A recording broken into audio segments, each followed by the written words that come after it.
Namaskar, Kemanacho. I'm Ritunjay, and you're watching Pop Diaries channel.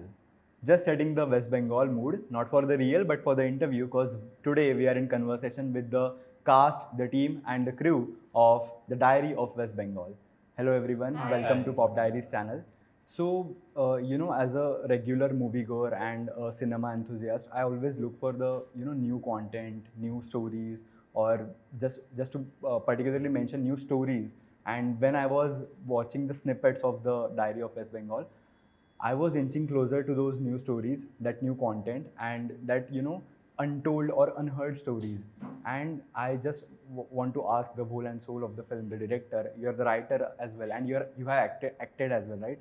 So how did you came up with this, thought that you have to do this or you should do this film or there's a need to do this film? What was that one point? बहुत अच्छा आपने सवाल किया कि बहुत untold story है जैसे आपने कहा।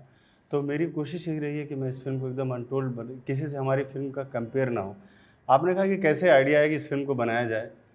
तो मैं पिछले दिनों लॉकडाउन के आसपास एक फेस्टिवल था, फिल्म फेस्टिवल, और उसमें मैं जज कर रहा था। इसके पहले मैं एक बंगला फिल्म बना चुका था। उस समय के हालात अलग थे, लेकिन जब मैं अवार्ड शो में गया तो एक दिन का मेरे पास टाइम था और मैं बॉर्डर एरिया में घूमने के लिए चला गया। वहाँ जाने के बाद जो मैंने देखा कि वहाँ का जो हिस्ट्री था वो बदल चुका है, आज का भूगोल अलग हो चुका है, क्योंकि वहाँ के जो मूल निवासी थे वो जा चुके हैं, उनके कुछ छोटे मोटे अवशेष थे और बाकी वहाँ विदेशी लोगों ने आकर अपना अड्डा जमा रखा था।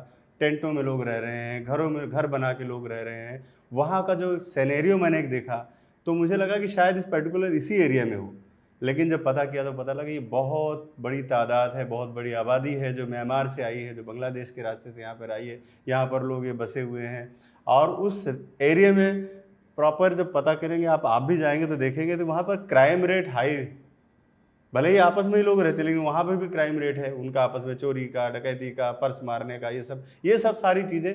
और ये बीमारी हमारे देश के अंदर बुलाई जा रही है, वहाँ की सरकारें बुला रही हैं कि भाई आओ यहाँ, हमारे यहाँ आके रहो और हमको वोट दो। ये कितनी घटिया पॉलिटिक्स है। हमारे देश का जो संसाधन है वो हमारे देश के लिए होना चाहिए, हमारे देश के नागरिकों के लिए, हमारे देश के मुसलमानों के लिए होना चाहिए, लेकिन वहाँ पर आकर विदेशी लोगों को बिठाया जा रहा है सिर्फ वोट की राजनीति के लिए। इस ज्वलंत समस्या को जब मुझे लगा कि नहीं, ये बहुत गहरी जड़ें हैं इसमें, और जिन लोगों ने पलायन किया है वहाँ से उनका क्या दर्द रहा होगा, मैंने कई सारी स्टोरीज़ पुलिस स्टेशन में जाके, ह्यूमन राइट्स में जाके वहाँ से निकाली तो मेरा दिमाग ब्लास्ट हो गया। और मुझे लगा कि हम लोग कल्पनाएं करते हैं, क्राइम सीन बनाते हैं कि ऐसा क्राइम हुआ होगा वैसा, उस कल्पनाओं से परे बहुत बड़े बड़े क्राइम सीन जब मेरे सामने आए तो मुझे लगा कि नहीं, मुझे ये कमर्शियल फिल्में छोड़कर थोड़ा सा रियलिस्टिक फिल्म मुझे बनाना चाहिए। और मैं उस दिशा में फिर बढ़ा। लगातार भाई साहब ने मुझे सहयोग दिया और मैं लगातार 8-9 महीने तक तो मैं बंगाल में रहा, फिर भी मेरा आना जाना बराबर रहा। और मैंने एक बेसिक स्टोरी लाइन भी तैयार की, क्योंकि मुद्दे के साथ साथ हमें लोगों का एक बांधने के लिए चाहिए था, एक चीज़ें भी हमारे साथ हो। लेकिन फिल्म से रिलेट में जो भी चीज़ें हैं वो सारी फैक्ट्स पर आधारित है और उनके सारी चीज़ें, सारे एविडेंस हमने लिए और तब जाकर ये स्टोरी लाइन बनाई। ये स्टोरी लाइन उस दर्द को सिर्फ 1% भी बयान कर सकती है जो बंगाल का दर्द है। पर जब हम रियलिज्म दिखाने चाहते हैं या फिर जब हम बात करते हैं ऐसे टॉपिक्स की, ऐसे सब्जेक्ट्स की, एंड जब हम उस पर मूवी बनाते हैं तो चैलेंजेस तो खैर आते ही है, but as a movie maker, as a cinema maker, as an actors, what was एक रिस्पॉन्सिबिलिटी भी बढ़ती है आपके किरदारों को लेकर। So how was your experience and how was your mind set while doing the film and now while doing the promotions of the film? Responsibility तो definitely होती है, क्योंकि काफ़ी कुछ स्टेक पे लगा होता है। हम क्योंकि फेसेस हमारे ही जाते हैं, सबने अपना काम कर लिया है, लेकिन फाइनली तो ये एक्टर्स के ऊपर ही होता है और हमें इंसाफ करना होता है सरोज सर की स्क्रिप्ट को, वसीम सर के पैसे, और ऑब्वियसली कितने सारे उसपे सर रियल फैक्ट है ये, मतलब किसी के एवरीथिंग इज एट स्टेक, मतलब सब कुछ हार्ड अर्न भी है ना, उनका हार्ड अर्न स्क्रिप्ट है, हार्ड अर्न मनी है। उसके बाद हमें उस पर हार्ड वर्क करना है ताकि हम उस पर जस्टिस कर सकें और लोगों को हमारा फेस जाता है, तो हमारे के ऊपर प्रेशर होता है कि उसको जस्टिस करें, तो we do it. And while in the making of the film, how challenging was it? Well, ये जो कैरेक्टर था, जब सर ने मुझे स्क्रिप्ट सुनाई तो एक लड़की की कहानी है, so that's when I realized ये पूरा ये जो किरदार है, जो पूरी मूवी है, that I have to show it with true and honesty, Exactly. ताकि लोगों को समझे कि एक्चुअल में ऐसा ये लड़की के साथ हुआ है। एंड हम बहुत सारे लोगों की इसमें मेहनत होती है, बहुत सारा हार्डवर्क होता है, एंड सब कुछ एक्टर्सों पे डिपेंड होता है, क्योंकि यूजुअली जो सब लोग काम तो करते हैं, पर फाइनली जो टीवी पे और थिएटर पे दिखता है वो एक्टर्स का ही है, पर इनके पीछे जिन लोगों ने काम किया है, डायरेक्शन टीम ने, प्रोडक्शन टीम ने, आर्ट डिपार्टमेंट, वॉइस, कॉस्ट्यूम, सबकी बहुत मेहनत है, और सबके लिए एक बहुत चैलेंजिंग रोल था जहाँ पे हमने शूट किया, जो जगह थी, जो जंगल्स एंड ऑल थे, जो लोकेशंस थी, उसमें भी लाइक दिक्कतें तो नहीं आई, पर काफ़ी कॉशियसली हमें शूट करना पड़ा। एंड ये एक ऐसा किरदार था जो ऑनेस्टी जब तक नहीं दिखाएंगे तब तक लोगों को मज़ा नहीं आएगा। Right. तो with all the information I had, sir से मैंने बहुत क्वेश्चंस पूछे, बहुत प्रिपरेशन किया, इसकी बैक स्टोरी मैंने खुद समझी, पूरा रिसर्च का हर एक फैक्ट समझा कि मैं ये डायलॉग क्यों बोलूँ। तब सर ने मुझे डिटेल में एक्सप्लेन किया, एंड मैंने एक्चुअली रियलाइज़ कि ये इतनी सही सच कहानी है, तो वो ऑटोमेटिकली आ ही जाता है। Exactly. Okay.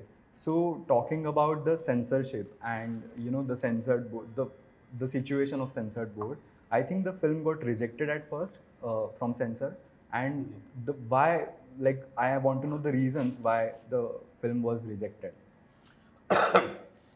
क्योंकि हमारी स्टोरी एक ट्रू स्टोरी है और सेंसर ने उसमें आपत्तियां की, जो चीज़ हमने दिखाई हैं उनके प्रूफ मांगे।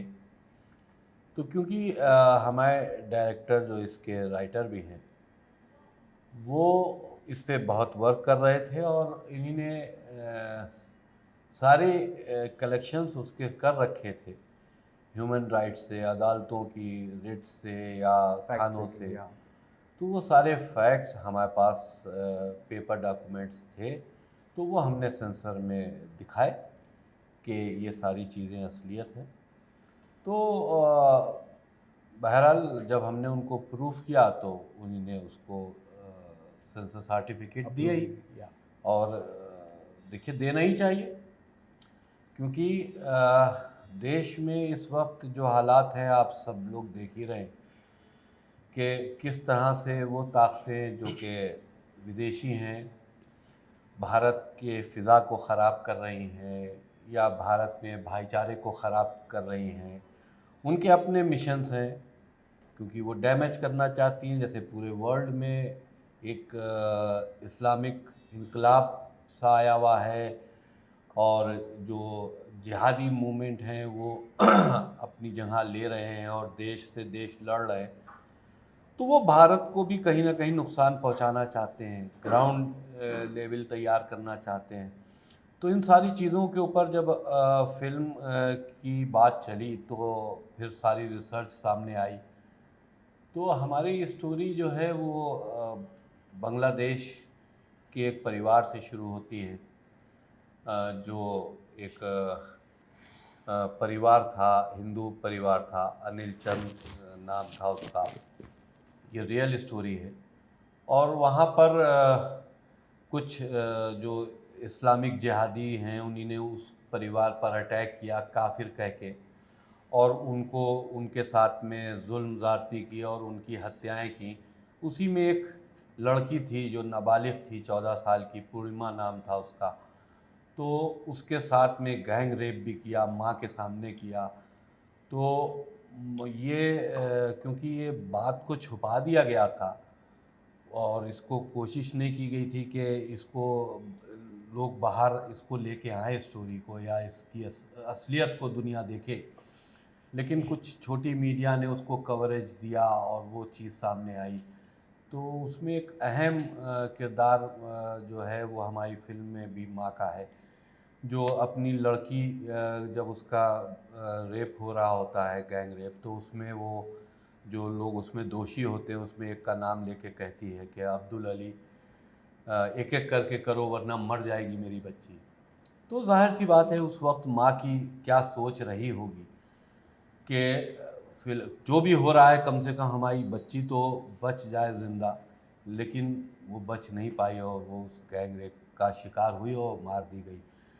तो ये घटना वहाँ घटी थी। बाद में जब ये एक्सपोज हुई तो फिर तस्लीमा नसीम ने अपनी किताब लज्जा में भी इस पूरी स्टोरी को लिखा, जिसकी वजह से उनको अपना देश भी छोड़ के भागना पड़ा। क्योंकि ज़ाहिर सी बात है कि एक मुस्लिम मुल्क है और वहाँ पर हावी हैं वो जो जिहादी मूवमेंट वाले हैं। और फिर वो उसमें से एक लड़की जो बच जाती है, उस हादसे का चश्मदीद गवाह होती है, वो आती है भारत ये सोच के कि यहाँ पर बहुसंख्यक हिंदू हैं और हम यहाँ पर जाएंगे तो सेफ़ हो जाएंगे। और उसका मेन मकसद तो यही होता है कि हमको न्याय मिलना चाहिए, जस्टिस मिलना चाहिए, जो उसको वहाँ मिलने की उम्मीद नहीं थी। तो वो आती है यहाँ, ह्यूमन राइट्स पे कोशिश करती है कि हम ह्यूमन राइट्स जाए, अपनी बात रखें और यहाँ की हुकूमत से मिलें, अपनी बात रखें ताकि इंटरनेशनल दबाव बने। तो उसके बाद उसके साथ में भी क्या क्या होता है जब वो एक देखिए, पश्चिम बंगाल तो सब जानते हैं कि वहाँ पर रोहिंग्याज और जो घुसपैठी हैं पश्चिम बंगाल के ज़रिए आते हैं और पश्चिम बंगाल में उनको सरकारी सहूलियतें दी जाती हैं, उनको फंड्स दिए जाते हैं और वो वहाँ पर एक बड़ी आबादी बनाकर बस गए हैं। और इसके कहने में कोई हर्ज नहीं है कि पश्चिम बंगाल एक दूसरा कश्मीर अब तक बन चुका है। तो वो लोग वहाँ पर क्या जुल्म कर रहे हैं, किस तरह से, क्यों पश्चिम बंगाल से हिंदू भाग रहा है और क्यों वहाँ पर हिंदू समझ रहा है कि हम बहुसंख्यक होने के बाद भी वहाँ पर अनसेफ हैं।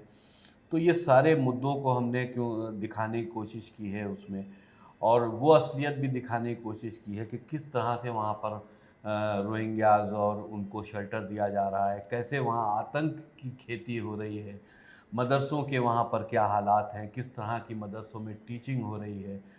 तो करता कुछ लोग हैं लेकिन बदनाम सब हो जाते हैं। मदरसे के अंदर अगर आप दीनी तालीम या जो एक तालीम जो दी जानी चाहिए वो देने के बजाय अगर आप वहाँ कहीं पर बम बनाना सिखा रहे हो, तो वो एक मदरसा है जहाँ ऐसा हो रहा है। लेकिन जब मदरसे की बात चली जाएगी तो वो सारे मदरसों पर सवालिया निशान पैदा होगा। जो वहाँ पर आतंकी जिहादी संगठनें हैं जो पश्चिम बंगाल में इस वक्त सरकार की हिमायत से वहाँ पर रह रही हैं, तो वो करती हैं, वो जुल्म कर रही हैं, लेकिन क्योंकि उनको गवर्नमेंट का शेल्टर है तो कोई उस पर बोल नहीं सकता। और जाहिर सी बात है, जब वहाँ हम हुकूमत की बात करें तो ममता बनर्जी का नाम इस वक्त सबसे ऊपर आता है और उनका किरदार या उनकी कोई बात ढकी छुपी नहीं है। उनकी जो वहाँ पर एक्टिविटीज़ हैं, किस तरह से वहाँ वो शेल्टर दे रही हैं, ये भी छुपा हुआ नहीं है। तो पॉलिटिकल सपोर्ट उनके देने से, उनको तो देखिए वोट चाहिए, वो वोटों की राजनीति कर रही हैं, लेकिन उनको ये बात समझनी चाहिए कि उनकी इस तरह की एक्टिविटीज़ से पूरा देश खतरे में आ रहा है। ये इशू बंगाल का नहीं है, पूरे देश का इशू है, हमारी देश की सुरक्षा से जुड़ा हुआ इशू है। तो वो सारे जो मूवमेंट चल रहे हैं वो हमने दिखाया है, उसको एक स्टोरी में कन्वर्ट करते हुए हमने किस तरह से लव जिहाद का शिकार हो जाती है लड़कियां, किस तरह से जो कट्टरपंथी और चरमपंथी हैं उनके जुल्मों का शिकार हो जाती हैं या लोग हो जाते हैं। तो ये सारा वो माहौल है जो इस वक्त हमने अपनी फिल्म में शाहजहाँ शेख का अभी मामला खूब चला होगा, तो हमारी फिल्म में हम पहले ही रिसर्च कर चुके थे शाहजहाँ शेख पर। जब सनोज मिश्रा जी वहाँ गए थे तो शाहजहाँ शेख का जो वहाँ का सांसद है उसका भी हमने एक किरदार वहाँ पे दिखाया है। और वो फिल्म तो शूट हो चुकी थी, सेंसर से पास होके अब रिलीज़ होने जा रही है, लेकिन जब हमने फिल्माया तो उस वक्त तो शाहजहाँ शेख पर्दे पे भी नहीं था, वो तो बाद में आया। तो देश को देखना चाहिए और देश देख भी रहा है। पूरा इंटरनेशनल जो इंसानियत को फॉलो करते हैं वो भी ये जानना चाहते हैं कि रोहिंग्यास का क्या इशू है, घुसपैठियों क्या इशू है, भारत में किन किन चीज़ों से ख़तरा है, उनको कहाँ से सपोर्ट हो रहा है, किस तरह की एक्टिविटीज़ चल रही है। तो इस फिल्म के माध्यम से हमने ममता बनर्जी को भी एक दावत दी है कि वो आए, इस फिल्म को खुद देखें। पर जब हम ऐसे स्टोरी, जैसे आपने बोला कि काफ़ी ट्रिगरिंग स्टोरी है, एक काफ़ी इमोशनल स्टोरी है, एंड जब हम ऐसे स्टोरीज पर्दे पे दिखाते हैं तब सेंसर जाके एक मुद्दे को पकड़ के violence, and I think that was the major reason why the movie got rejected at first at first ये जी तो ऐसी वॉयलेंट फिल्में खैर बॉलीवुड में हम बहुत सारे देखते हैं। पिछले साल ही एक हाँ। मूवी रिलीज हुई थी जी, ऐसी जी। वॉयलेंट फिल्म, बट उसको लोगों ने काफ़ी सर पे चढ़ा के रखा। एंड जब ऐसी फिल्म जो बहुत इंपॉर्टेंट है, जो लोगों ने एक्चुअल में देखनी चाहिए, जो एक सोशल इशू को लेकर हमारे सामने लेकर आ रही है, तब वो फिल्म को एक वॉयलेंस का एलिमेंट पकड़ के सेंसर रिजेक्ट कर रही है। आपका as a movie maker, as a cinema lover, आपका इस पे क्या ओपिनियन है? मेरा ओपिनियन ये है कि अगर आप वायलेंस की जहाँ तक बात करते हैं, चाहे वो कोर्ट हो या चाहे सेंसर बोर्ड हो, वायलेंस हम उतना भी नहीं दिखा पा रहे हैं जितना समाज में है। तो मेरा तो यही मानना है कि पहले आप समाज से वायलेंस ख़त्म कीजिए। कत्लेआम तो यहीं हो रहे हैं ना, वो तो एक पार्ट है छोटा सा जो मैं 2 घंटे में दिखाता हूँ दिखा फिल्म में रहा है, लोगों को। exactly. लेकिन एक्चुअल में जो वायलेंस हो रहा है वो बॉर्डर पे एरिया पे हो रहा है, वो बंगाल में हो रहा है, वो कश्मीर में हो रहा है, वो केरल में हो रहा है, मेवात में हो रहा है। आप वहाँ पर वायलेंस में सेंसर सर्टिफिकेट जो देते हैं वहाँ क्यों नहीं जाते हैं कि भाई ये वायलेंस क्यों कर रहे हो? सबसे बड़ी बात तो ये है कि हमारे समाज में जो वायलेंस है, उतना तो वायलेंस कोई फिल्म वाला दिखा भी नहीं सकता, उसकी कल्पना से भी परे चीज़ें हैं। एग्जैक्टली। तो मेरा ये मानना है कि सर इस तरह की जो संस्थाएं हैं उनको पहले समाज के वायलेंस को ख़त्म करना चाहिए, उसके बाद फिल्म वालों पर उंगली उठाना चाहिए। Exactly. Also one more thing, as a movie maker, this is for both of you कि आजकल इंडिया में पॉलिटिकल ड्रामास काफ़ी अच्छे से परफॉर्म भी करते हैं, बॉक्स ऑफिस पे हो या फिर एज अ कंटेंट भी हो। तो do you think it's a new trend now कि पॉलिटिकल ड्रामास या फिर लाए जाए और ये स्टोरीज जो अनहर्ड स्टोरीज है वो सबके सामने लाए जाए? एंड इसके साथ क्या रिस्पॉन्सिबिलिटी बढ़ती है in terms of fact checking and in terms of delivering the reliable content? देखिए क्या है इस मामले में, जहाँ तक आपने बात किया है तो आपने कहा कि ट्रेंड जैसा चल गया है कि मतलब पॉलिटिकल ड्रामा लाया जाए ताकि एक ऑडियंस खुश हो जाए और एक थोड़ा सा लोगों में चर्चा बन जाए। ये ट्रेंड जब नहीं शुरू हुआ था, मतलब ये मेरे ख्याल से आप ट्रेंड कहने मतलब है कि कश्मीर फाइल्स को आप सोच रहे होंगे। कश्मीर फाइल्स भी हमने सर के साथ मिलकर एक फिल्म बनाई थी, काशी टू कश्मीर। ओके। उस वक्त तो ऐसा कोई एजेंडा नहीं था, उस वक्त तो ऐसा कोई माहौल नहीं था कि, और उस वक्त ये भी पता नहीं था कि ऐसे फिल्मों को रिस्पांस भी आता है। वो भी एक ब्लाइंड गेम था जिसमें करोड़ों रुपए खर्च हुए, और आज भी वही ब्लाइंड गेम है जहाँ पर करोड़ों रुपए खर्च हो रहे हैं। तो यहाँ पर मकसद है, मेन जो आपका टारगेट है, लक्ष्य, वो है पैसे कमाने के बजाय या बज़ इकट्ठा करने के बजाय आप सोशल में जब जाते हैं, आप समाज के लिए जब सोचते हैं, तब ऐसी फीलिंग आएगी आपको कि नहीं हम देश के लिए काम कर रहे हैं, हम ये सब तमाशा करने के लिए नहीं, या पॉलिटिकल मुद्दा इसलिए उठा रहे हैं कि किसी एक नेता को आपने टारगेट कर लिया तो हाईलाइट हो जाएगी फिल्म। ये फिल्म एक दर्द है, बहुत बड़ा दर्द है बंगाल का। मैंने बोला पहले भी कि 1% ही दिखा पाया हूँ, और किसी फिल्म मेकर की औकात नहीं है कि 100% इसको पर्दे पर उतार सके, क्योंकि पर्दे की चीज़ ही नहीं है सर, ये ग्राउंड लेवल की चीज़ है। कहाँ तक इसको फिल्म, कहाँ तक कैमरा लगाओगे, कहाँ तक लोग परफॉर्म करेंगे?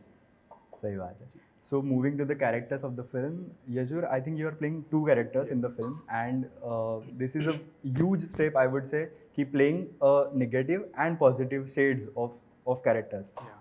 How was your experience, and at this stage of your career, how would you like conclude this experience?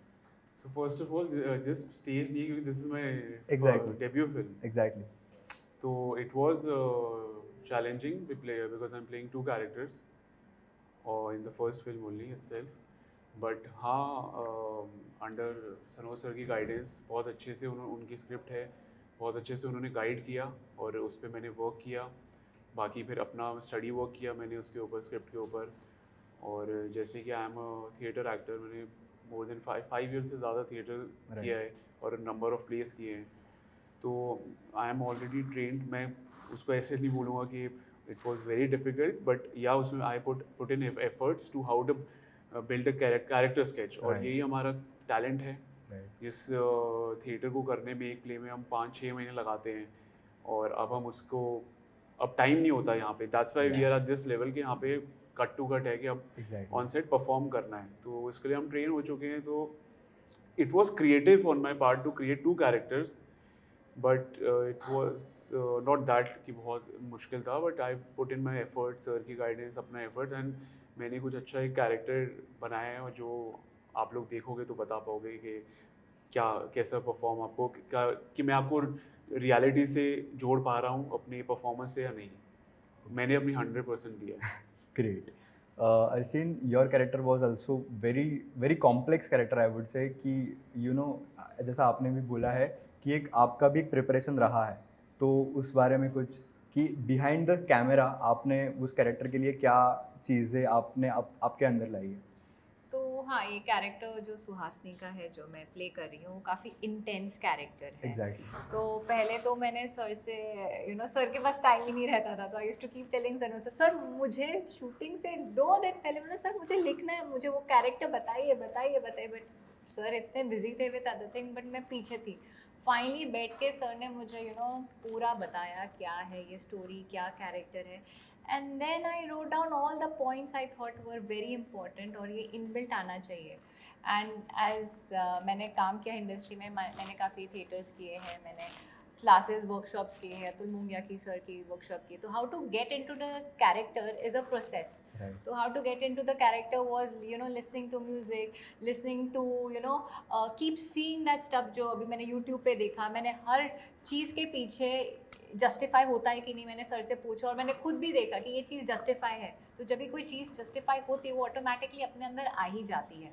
तो वो प्ले करते रीड करते करते करते वो ऑटोमेटिकली मेरे अंदर मैं वो प्ले करने लगी। जैसे कि मैंने बोला यार ये तो एक रेफ्यूजी है, वो थोड़ी कुर्सी पे बैठेगी, बैठो ज़मीन पे। जंगल में वैसे भी जो माहौल हमने सुंदरवन में जैसे शूट किया, तो मैं ज़मीन पे ही बैठती थी। ऐसे ही कुछ लग रहा है, कपड़े कैसे भी है बिकॉज यूर ए रेफ्यूजी।